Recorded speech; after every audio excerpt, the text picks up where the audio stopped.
Querido Señor, seguimos adorándote, Dios, porque tú eres la razón por la cual estamos aquí. Gracias por Cristo. Gracias porque un día alguien tomó el tiempo para compartirnos, Dios, las buenas noticias, el Evangelio. Señor, y hoy estamos aquí agradecidos, listos para abrir tu palabra, listos, Dios, para que nos hables, para que podamos seguir creciendo. Padre, gracias porque estamos aquí por gracia, por misericordia, porque ves nuestra miseria con tu corazón. Porque Dios, estamos aquí cargados, estamos después de una semana quizá de trabajo, de actividades, y hoy estamos aquí para juntos vernos, animarnos, alabarte, Dios, y como hemos cantado ahora, a levantar nuestras manos. Dios, estamos mostrando una rendición a ti, Dios. Así que qué bueno que podemos hacerlo aquí en la comunidad, que podemos juntarnos para ponernos de acuerdo en eso. Pero ahora que vamos a abrir tu palabra, Dios, háblanos, úsame, que sea tu palabra a través de un instrumento, Señor. Gracias en el nombre de Cristo. Amén. Puede tomar su asiento, hermano y hermana, y antes de que yo entre al mensaje, déjeme recordar que hoy tenemos Santa Cena.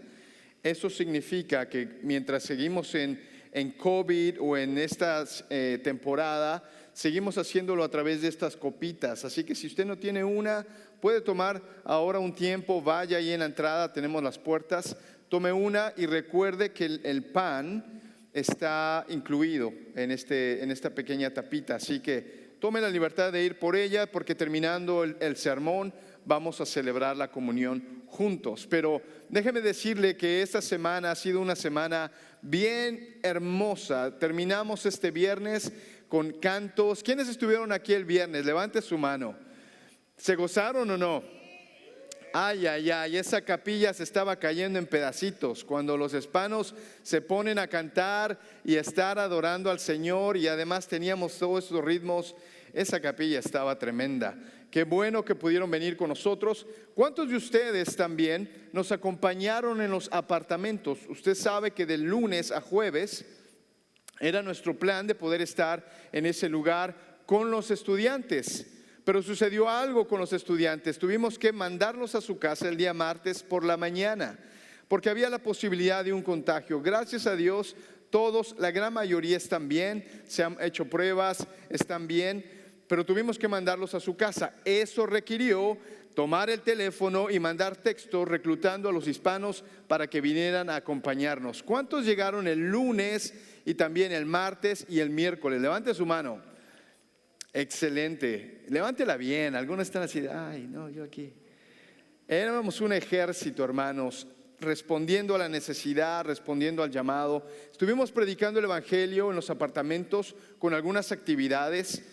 Pero déjeme decirle algo, podríamos estar cantando, podríamos tener este lugar lleno, podríamos tener actividades, pero si no estamos predicando el Evangelio, no estamos haciendo nada realmente. Si no estamos predicando el Evangelio, si no tomamos un tiempo durante el viernes para predicar el Evangelio, recordarlo, hayamos cantado, hayamos tenido un hermoso tiempo, era nada. Si durante la semana estamos yendo a los apartamentos, haciendo actividades, aguantando el calor de más de 100 grados y estando ahí con los niños, pero si no predicamos el Evangelio, no estamos haciendo nada. Solamente es un ruido, solamente es algo sin proteína. Mas gracias a Dios que tomamos el tiempo para predicar el Evangelio de uno a uno, en grupo, y el viernes también estuvimos revisando lo que Cristo ha hecho por nosotros. Porque, hermanos, el Evangelio son las buenas noticias, y la palabra buenas noticias son las mejores noticias que pueda haber en la vida. Son las mejores noticias. Usted puede ganarse la lotería, puede tener un montón de dinero, puede tener un montón de salud, pero si no tiene el Evangelio, no tiene nada. Por eso esta carta a los Gálatas, les voy a pedir que vayamos juntos a ella, porque vamos a estar leyendo versículos 1 al 9 y lo vamos a hacer como siempre lo hacemos. o mejor dicho, no siempre, pero muchas veces lo hacemos. Vamos a ponernos de pie y vamos a leer esta carta a los Gálatas, capítulo 1, versículos 1 al 9. Y esta es la introducción. Así que vamos a gastar 5 semanas examinando esta carta de los Gálatas.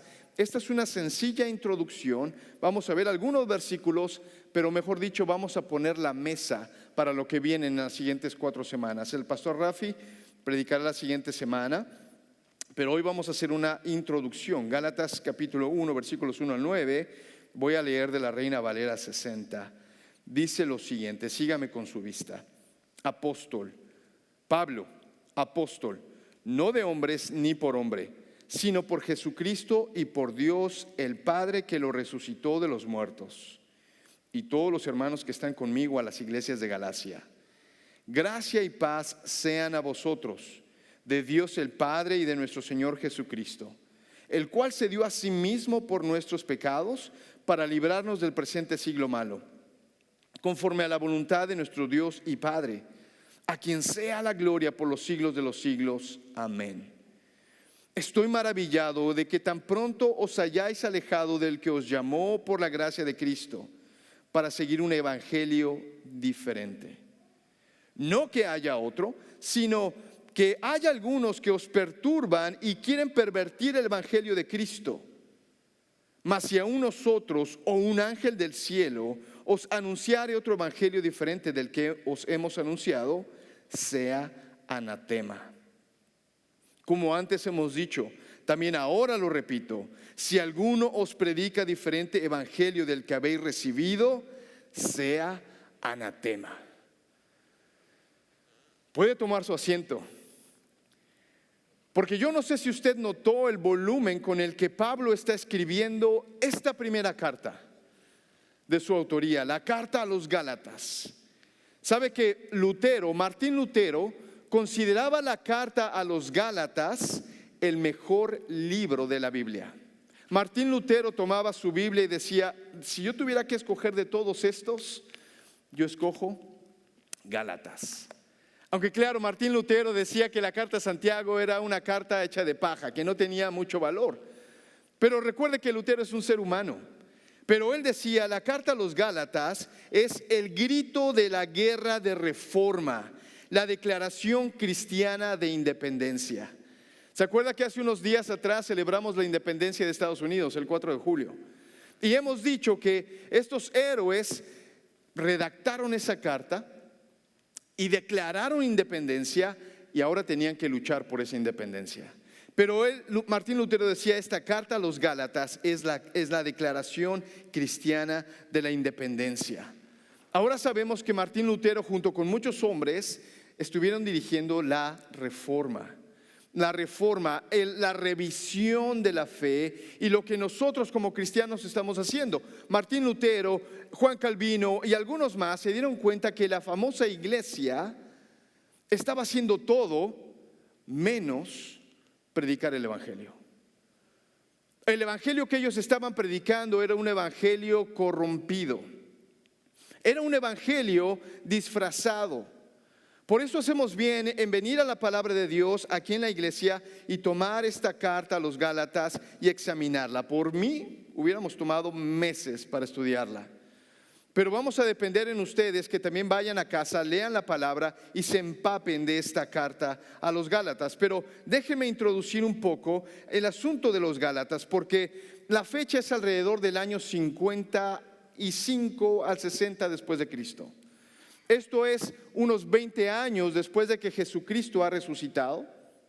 La iglesia está creciendo en Hechos capítulo 2. El evangelio se hace imparable y la iglesia ha crecido. Ahora son miles de personas que siguen a Jesús.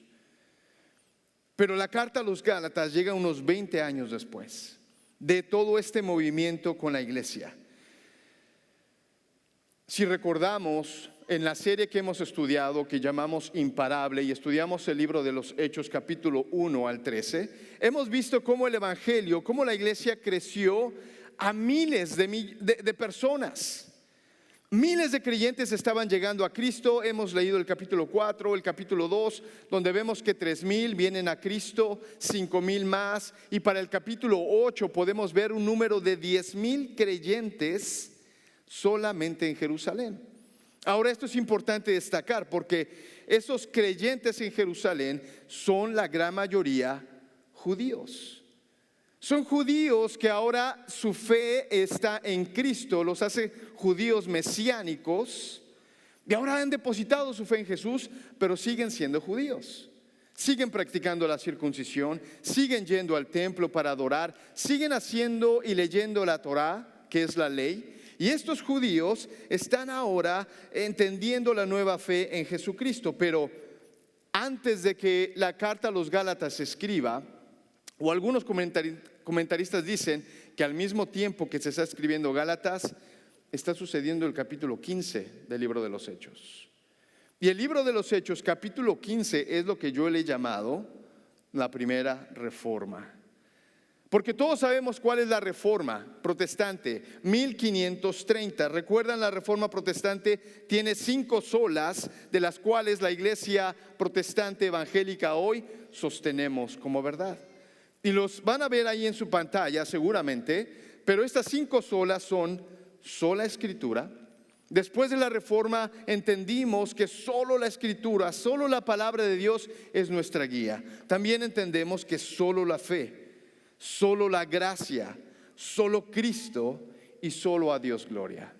Dios mediante haremos una serie que hable de estas 5 solas para poderlas estudiar bien.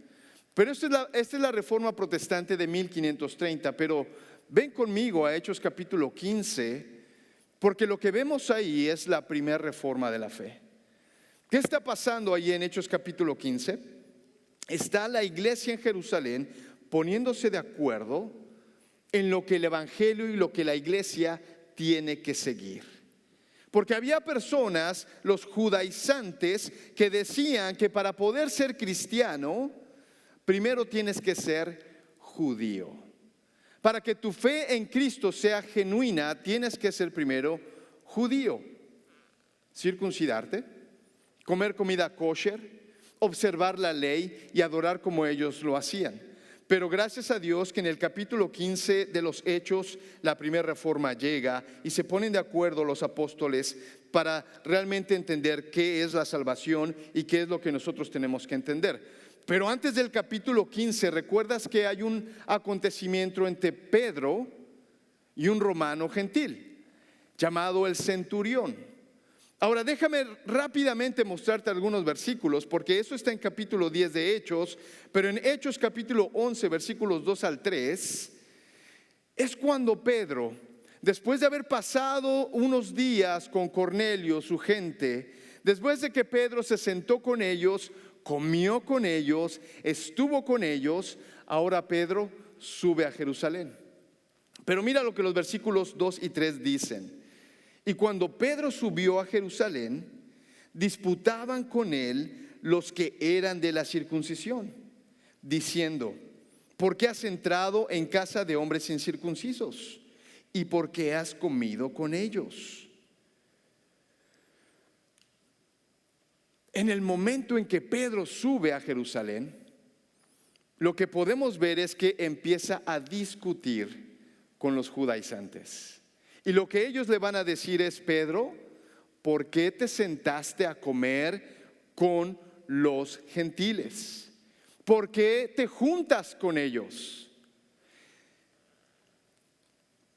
Las noticias eran de queja, más que noticias de salvación. Recuerda, Pedro viene con un gentil. Cornelio trae a toda su familia, reciben al Espíritu Santo y entonces hay salvación en su casa. Y estos hombres judaizantes en Jerusalén, en vez de poner la atención en la salvación, empiezan a quejarse con Pedro. Pedro, ¿comiste con gentiles? Pedro, ¿te sentaste con gentiles? Y mira lo que dice el versículo 18 del mismo capítulo 11. Porque una vez que Pedro empieza a hablar de la salvación, como él es testigo de que el Espíritu Santo viene sobre esos gentiles, entonces dice el versículo 18: Oídas estas cosas, ellos se callaron y glorificaron a Dios, diciendo: de manera que también a los gentiles ha dado Dios arrepentimiento para vida. Recuerda lo que ellos están pensando: para poder ser cristiano tienes que ser judío. Y resulta ahora que estos gentiles que son incircuncisos, que comen puerco, que no siguen los ritos de purificación, ellos han recibido la salvación. Y ahora ellos empiezan a decir: de manera que también los gentiles Dios les ha dado arrepentimiento. ¿Sabes qué pasaba con los judíos? Estos judaizantes, ellos no veían el plan completo de Dios. Ellos se habían atorado a su religión, ellos se habían atorado a sus costumbres. Ahora no lo entiendas mal, los judíos tenían buena fama. Los judíos eran morales. Ellos no andaban de mujer en mujer o de hombre en hombre, porque la ley les prohibía hacer eso. ¿Sabes que el judaísmo era una religión buena porque ellos adoraban a un solo Dios, no como los gentiles que tenían dioses para todo? Los judíos tenían una buena fama. Ahora, aunque ellos hayan aceptado que los gentiles venían a Cristo y le hayan dicho a Pedro: Pedro, ok, podemos ver que Dios está detrás de esto, la realidad es que muchos de ellos fruncieron el ceño y guardaron en su corazón que si un gentil iba a venir a Cristo, tenía que ser judío primero. No importa lo que sus palabras hayan dicho, en su corazón, en su mente, se quedaron con esta idea. Se quedaron con la idea de que para poder ser cristiano, primero tienes que ser un judío. Y ahora lo que la Biblia no necesariamente nos dice, pero también vamos a ver en varios pasajes que cada vez que Pedro, que Pablo y que Bernabé venían a predicar el evangelio y había conversiones, detrás de ellos venían los judaizantes. Venían estos creyentes mesiánicos, judíos mesiánicos, con esta idea que para poder ser creyente cristiano, primero tienes que ser judío. Y en cuanto Pablo y Bernabé salían de una ciudad, los judaizantes venían. Y ellos venían a decir: ustedes gentiles, primero tienen que ser judíos. Así que circuncídense, no coman puerco y también obedezcan la ley. Y lo que pasa es que esos gentiles realmente les escuchaban. Realmente les obedecían, porque estos judíos tenían buena fama. Estos judíos se habían ganado el respeto de los gentiles. ¿Te acuerdas la palabra temeroso de Dios? Esos que eran gentiles no habían aceptado el judaísmo, pero tenían temor a Dios gracias a los judíos. Estos judaizantes tenían buena fama. Estos judaizantes tenían influencia. Y la siguiente semana vamos a ver con el pastor Rafi cómo es que ellos atacaban el ministerio de Pablo y cómo es que cuando Pablo salía de una ciudad, ya sea Galacia, Colosas, Filipo, ellos venían detrás a corregir la teología de Pablo. Y ellos venían a corregir la religión que Pablo ahora estaba predicando. Y la siguiente semana vamos a hablar de cómo Pablo defiende su apostolado. Pero mira lo que ahora vamos a entrar nuevamente a lo que Gálatas está diciendo, y con esto en mente quiero que volvamos a leer Gálatas capítulo 1, 1 al 9. Porque lo que pasa es que Pablo había venido, habían creado las iglesias de Galacia, pero habían venido los judaizantes detrás de él. Entonces Pablo escribe, versículo 1: Pablo, apóstol, no de hombres, ni por hombre, sino por Jesucristo y por Dios el Padre que lo resucitó de los muertos. Yo quiero que empieces a ver esta carta de Pablo, y Pablo enchilado, como decimos los mexicanos. O sea, este es un Pablo enojado. Este es un Pablo que va a defender no solo su apostolado, sino su mensaje. Por eso Pablo va a decir: soy apóstol, pero acá ningún hombre me mandó a mí. Yo soy apóstol no de hombres ni por hombre, sino por Jesucristo. Y ese Jesucristo, el que Dios le resucitó de los muertos. Pero también Pablo va a decir, todos los hermanos que están conmigo. Porque sabes, Pablo está diciéndoles, hey, no soy un loco que solamente predica, soy un loco que tiene algunos seguidores de Cristo también. Y todos los hermanos que están conmigo a las iglesias de Galacia. Versículo 3. Gracia y paz sean a vosotros. Este es Pablo que está escribiendo galantemente, amablemente. Pero también dice, de Dios el Padre, de nuestro Señor Jesucristo, el cual se dio a sí mismo por nuestros pecados, para librarnos del presente siglo malo, conforme a la voluntad de nuestro Dios y Padre, a quien sea la gloria por los siglos de los siglos. Amén. Pablo escribe estos primeros 3 versículos mordiéndose la lengua. Pablo escribe estos 3 versículos aguantándose las ganas de defender el evangelio. Porque él está enojado, él ha venido, ha invertido su tiempo, ha ganado almas para Cristo. Y detrás de él vinieron personas usando su influencia para decir, Pablo no es un apóstol. Lo que enseña Pablo no es correcto a la Torá. Y ahora mira conmigo entonces el versículo 6. Porque ahí está, abróchate el cinturón. Estoy maravillado, dice Pablo, de que tan pronto os hayáis alejado del que os llamó por la gracia de Cristo, para seguir un evangelio diferente. Estoy maravillado de que tan pronto os hayáis alejado del que os llamó por la gracia de Cristo, para seguir un evangelio diferente. Pero él va a decir, no que haya otro, versículo 7, sino que hay algunos que os perturban y quieren pervertir el evangelio de Cristo. Sino que hay algunos, dice Pablo, que en cuanto yo salgo, llegan detrás de mí y lo que ellos hacen es perturbar. Y también lo que ellos hacen es pervertir el evangelio de Cristo. Y ahora, en esta frase, en este versículo, hay algunas palabras que quiero resaltar, porque ¿qué es perturbar?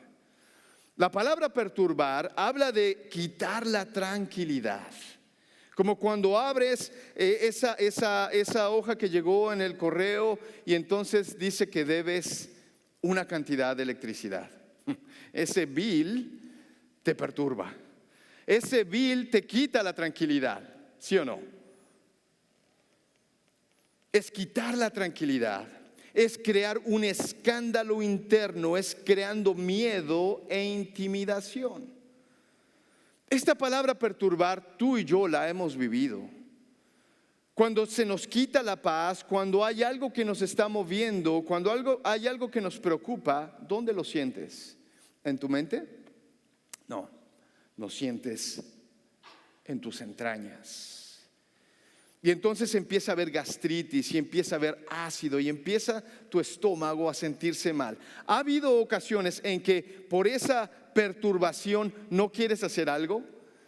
A lo mejor te acuerdas esos días en la secundaria, en el high school, cuando el bully de la escuela te dijo, nos vemos a la salida.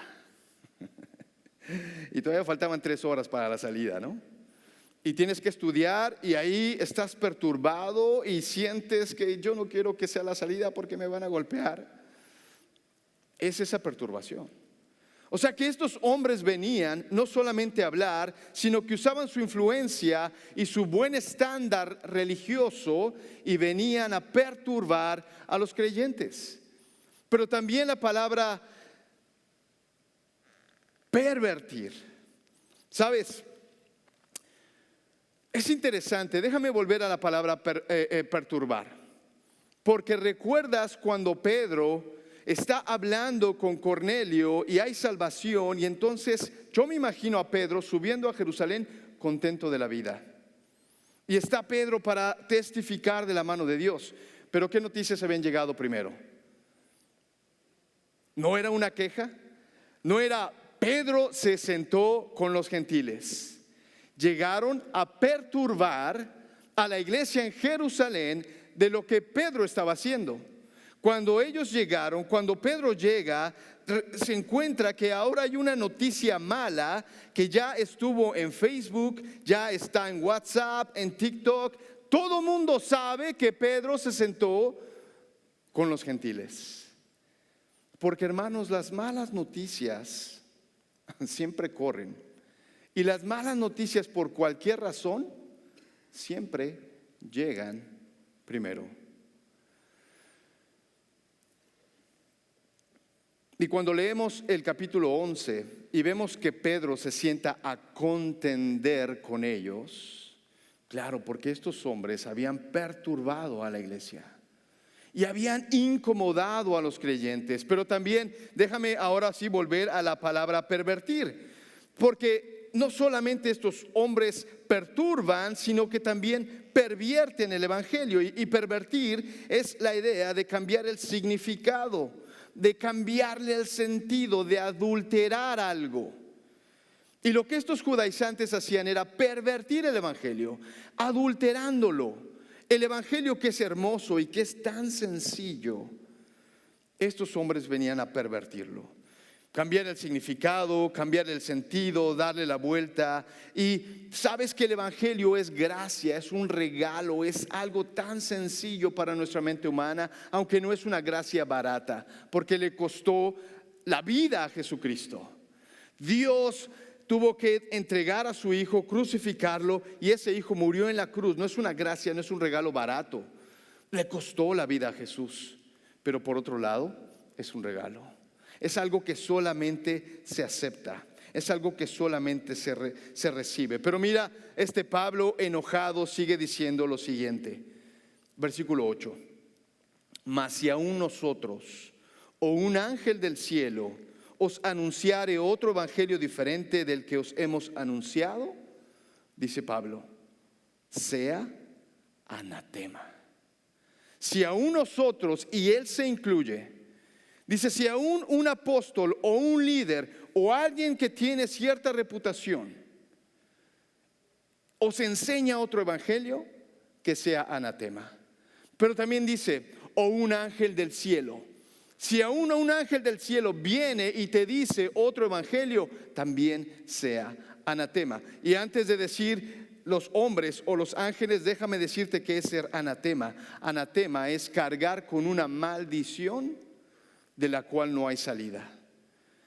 Cargar con una maldición de la cual no hay salida. La palabra de Dios dice que Jesucristo se hizo maldición a él mismo.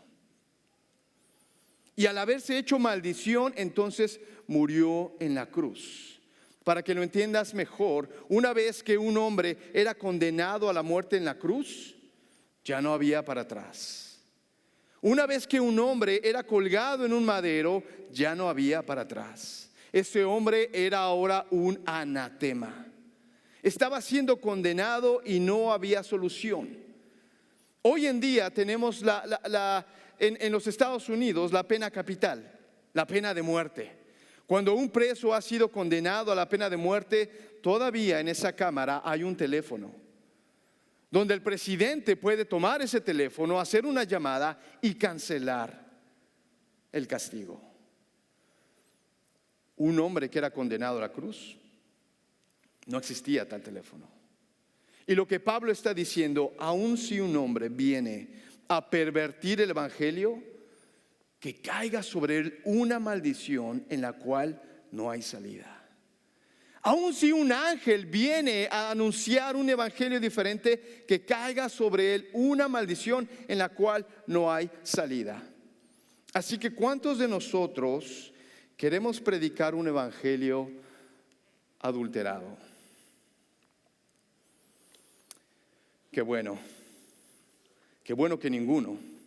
Porque el evangelio es el poder de Dios, es la verdad de Dios y es lo que Dios quiere hacer para salvar a la humanidad. Así que, querida iglesia, tenemos que tener cuidado del evangelio que predicamos. Tenemos que tener cuidado de que como iglesia prediquemos el evangelio, y el evangelio el que es correcto. Algunas religiones han justificado su perversión del evangelio porque dicen: un ángel vino a decirme que el cristianismo estaba haciendo algo incorrecto. Por ejemplo, los mormones. Los mormones se jactan de que hubo un ángel llamado Moroni que vino a un hombre y le dijo: la Biblia ha sido corrompida, la iglesia ha corrompido la fe, entonces aquí está el evangelio. Y entonces ahí tienes el libro del Mormón. La iglesia adventista también dice: bueno, además de la palabra de Dios, necesitamos darte algunas cosas más. Y ahí está una mujer llamada Ellen White, donde la iglesia adventista, aparte de la palabra de Dios, tiene otro libro de usos y costumbres y tradiciones para hacerte un mejor creyente. Y así también están los musulmanes, y así también hay un montón de iglesias hoy en día donde el predicador se para y dice: Dios me dijo, o tuve una revelación extra, o tuve un sueño y déjame decirte lo que es. Pablo está diciendo: si aún nosotros o un ángel del cielo viene a dar otro evangelio, sea anatema. Ahora, pastor, pero en la palabra de Dios vemos que ángeles son mensajeros de Dios. Claro, y lo que está diciendo Pablo es un ángel del cielo, no un ángel de Dios. Porque en la misma palabra vamos a ver cómo Pedro recibió un sueño, una visión de parte de Dios, y cómo Cornelio también recibió un ángel de parte de Dios. No es que Dios no usa ángeles, sí, Dios usa ángeles, pero estamos hablando, lo que Pablo hace énfasis es un ángel del cielo. Entre paréntesis, un demonio. Porque sabes que también los demonios son espíritus y los demonios también llegan a pervertir el evangelio. Así que, querida iglesia, déjame aterrizar con unos cuantos puntos en una aplicación para nosotros.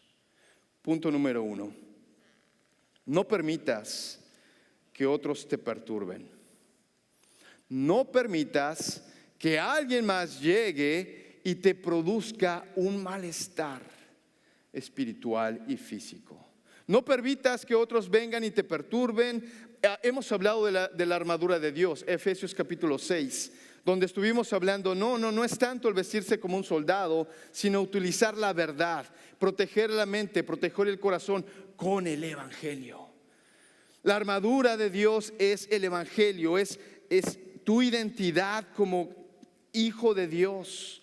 Tienes que entender bien el evangelio para que puedas defender bien tu postura y tu identidad. De manera que cuando alguien quiere venir a perturbarte, tú puedes decir: no, tus mentiras no están aterrizando.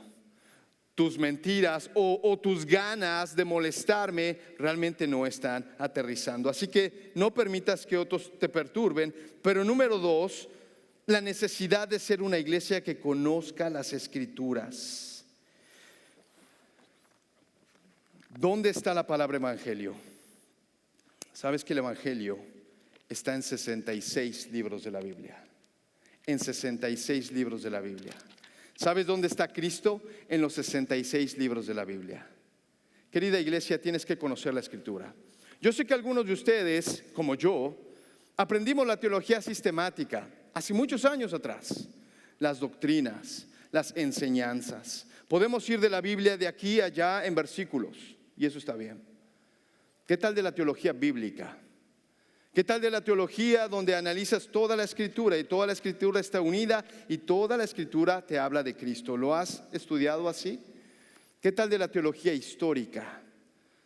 ¿Qué tal de las diferentes teologías que hoy en día podemos tener? Querida iglesia, no te quedes con los primeros rudimentos que estudiaste hace unos años atrás.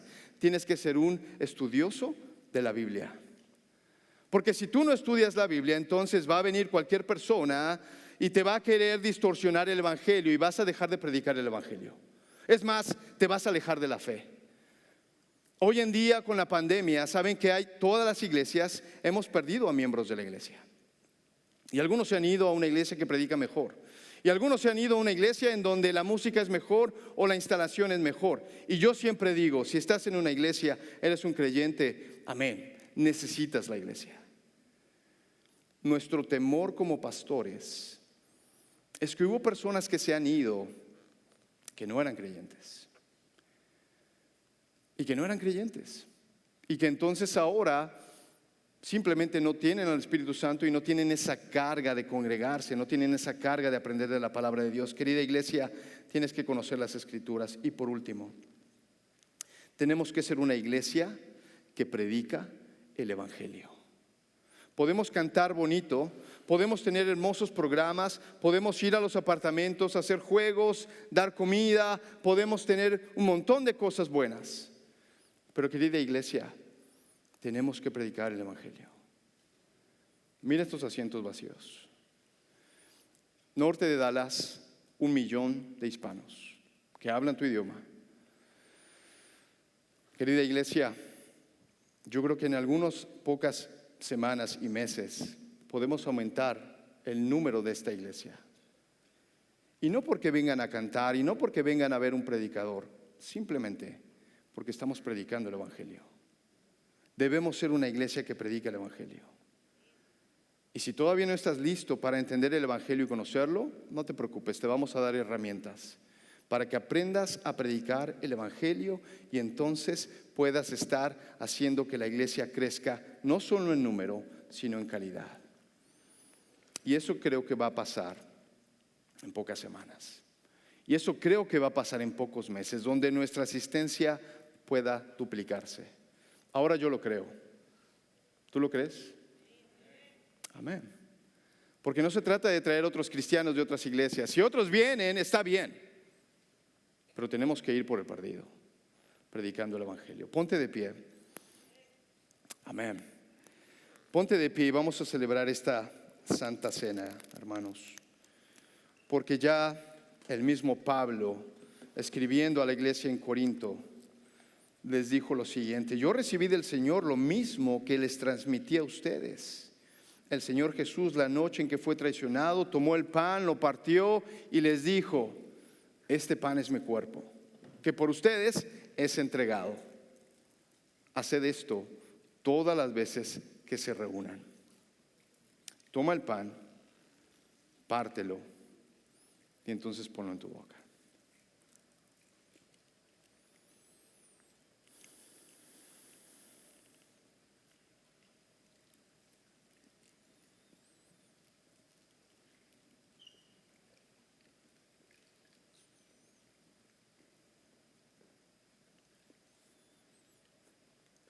De la misma manera, después de que cenaron, porque el vino usualmente se tomaba después de la cena, tomó la copa y dijo: esta copa es el nuevo pacto en mi sangre. Hagan esto cada vez que beban de ella en memoria de mí. Porque cada vez que comen este pan, beben de esta copa, proclaman la muerte del Señor hasta que Él venga. Y vamos a recordar esa sangre de Jesús que se hizo un anatema, que se hizo maldición para pagar por nuestros pecados. Pero la Biblia dice que Él al tercer día resucitó, y después de que Él habló con sus discípulos les dijo: yo vuelvo pronto. Y esta Santa Cena nos hace recordar esa sangre por la cual hoy tenemos vida.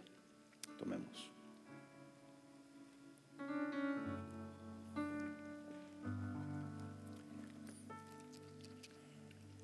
Querido Señor, somos una iglesia, somos un grupo de personas redimidas por tu sangre, compradas. Porque un día alguien nos predicó el Evangelio y en ocasiones, Dios, quizá fue un evangelio confuso, donde pensamos que había que venir a la iglesia, había que portarse bien, había que bautizarse para realmente ser un creyente. Padre, eso es un evangelio diluido. Y mientras estamos estudiando esta carta a Dios y mientras nos estamos preparando para la siguiente semana, los siguientes meses, porque somos una iglesia del Evangelio, permítenos estudiar la carta a los Gálatas, entender bien qué es el Evangelio, Padre, y comprometernos a predicar el Evangelio y a presentar un Evangelio correcto para aquellos que lo han escuchado diluido. Padre, gracias por esta iglesia. Bendícenos, Señor. Llévanos al hogar, llévanos durante esta semana a poder meditar en esto, Dios. Somos una iglesia del Evangelio, somos una iglesia del Evangelio, somos una iglesia del Evangelio. Si no somos del Evangelio, somos un ruido solamente. Así que gracias, Padre, por mis hermanos y hermanas, en el nombre de Cristo.